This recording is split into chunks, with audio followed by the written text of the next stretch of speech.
ये वो चिट्ठी है जिसको लेकर योगी सरकार के ऊपर हमले तेज हो गए हैं। योगी सरकार के डिप्टी सीएम ब्रजेश पाठक ने अपने ही सचिव के खिलाफ चिट्ठी लिख डाली और आरोप ये कि बिना उनके जानकारी के उनके ही विभाग में तबादले और पोस्टिंग कर दी गई। मतलब गुरु डिप्टी सीएम ने अपने ही सरकार के अपने ही सचिव पर सवाल उठा दिए। ऐसे में राजनीतिक गलियों में माहौल गर्म हो गया, क्योंकि यूपी के डिप्टी सीएमओ के साथ इतिहास बहुत अच्छा नहीं है। लेकिन अब सवाल यह है कि क्या ट्रांसफर करने को लेकर सचिव को मंत्री को जानकारी देना चाहिए या सचिव का अपना अधिकार है। ऐसे में हमने बात की राजनीतिक विशेषज्ञ रतन मणिलाल से।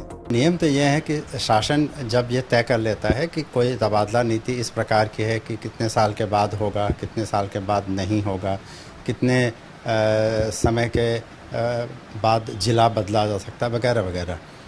कहने का मतलब ये है कि जब एक तबादला नीति के सारे फैक्टर्स तय हो जाते हैं, उसके बाद एक आदेश जारी हो जाता है कि इसी नीति के तहत तबादले किए जाएंगे। अब इस तरह के किसी भी नीति का अनुपालन करने का काम शासन का है, और शासन का अर्थ होता है जो विभागीय सचिव हैं और उसके नीचे का जो पूरा तंत्र है वो उसी के हिसाब से ऑर्डर्स तैयार करते हैं कि आगामी वर्ष में तबादले इस नीति के तहत होंगे। ऐसा माना जाता है कि जो भी तबादले इस नीति के इम्प्लीमेंट हो जाने के बाद हो रहे हैं, उसमें उस विभाग के जो मंत्री हैं उनकी सम्मति या उनका कंसेंट है, क्योंकि ये पूरी की पूरी नीति जब शासन द्वारा ली जाती है तो उसमें कैबिनेट, मंत्री और सभी लोगों की कंसेंट मानी जाती है।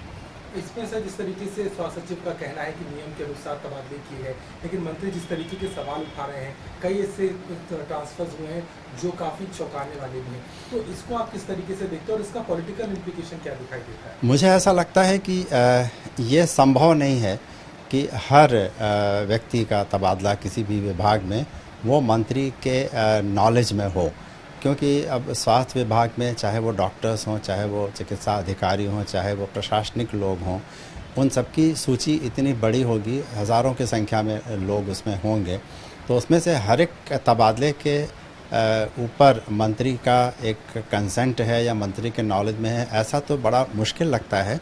लेकिन हाँ, ये माना जा सकता है कि जब तबादलों की लिस्ट नीचे के स्तर से तैयार होकर ऊपर तक आती है और वो प्रमुख सचिव के बाद जब वो मंत्री तक पहुंचती है, तो ये माना जाता है कि जो नीति इसके पहले प्रचारित की जा चुकी है उसी के तहत ये तबादले हुए होंगे। और मैं मानता हूं कि मंत्री के लिए हर तबादले को पर्सनली देखना या जानना ये संभव नहीं होता। ये ऐसा तभी होता है जब कोई व्यक्ति मंत्री से सीधे अपील करे या रिक्वेस्ट करे, प्रार्थना पत्र दे कि उसका तबादला किन्हीं कारणों से यहाँ किया जाए या ना किया जाए।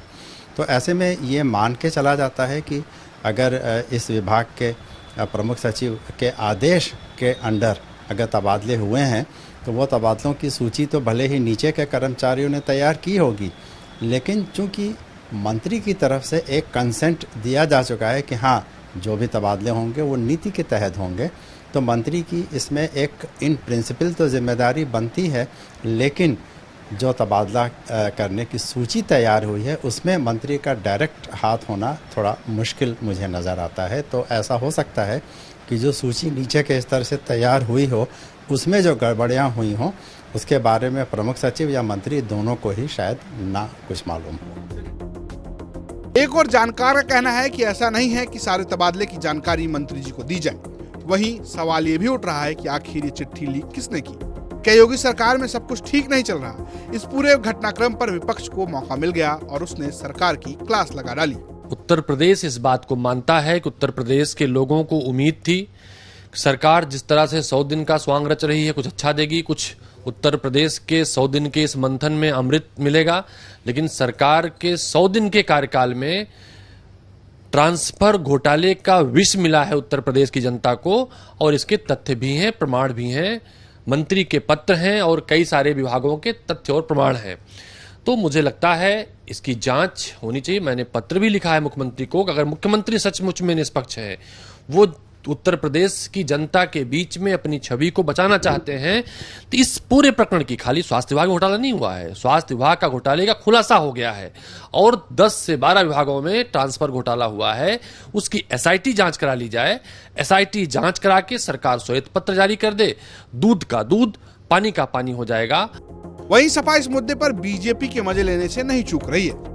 हमें तो ये लगता है कि कहीं न कहीं जो सरकार का एक चुना हुआ प्रतिनिधि है, विधायक है और उत्तर प्रदेश के वो डिप्टी सीएम हैं, विभागाध्यक्ष हैं, वो एसीएच मंत्री का सेक्रेटरी होता है।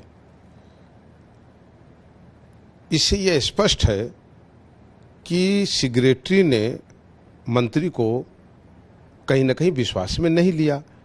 जो भी नीतियां बनती हैं शासन से, उसका अनुमोदन विभागाध्यक्ष के नाते कैबिनेट मंत्री करता है। अगर उन्होंने जो स्थानांतरण नीति बनाई और उसको अपने विभागीय मंत्री से अनुमोदन नहीं प्राप्त किया, तो निश्चित रूप से जो एक संवैधानिक ढांचा है उसको शासन के कुछ अधिकारियों ने तोड़ने का काम किया है।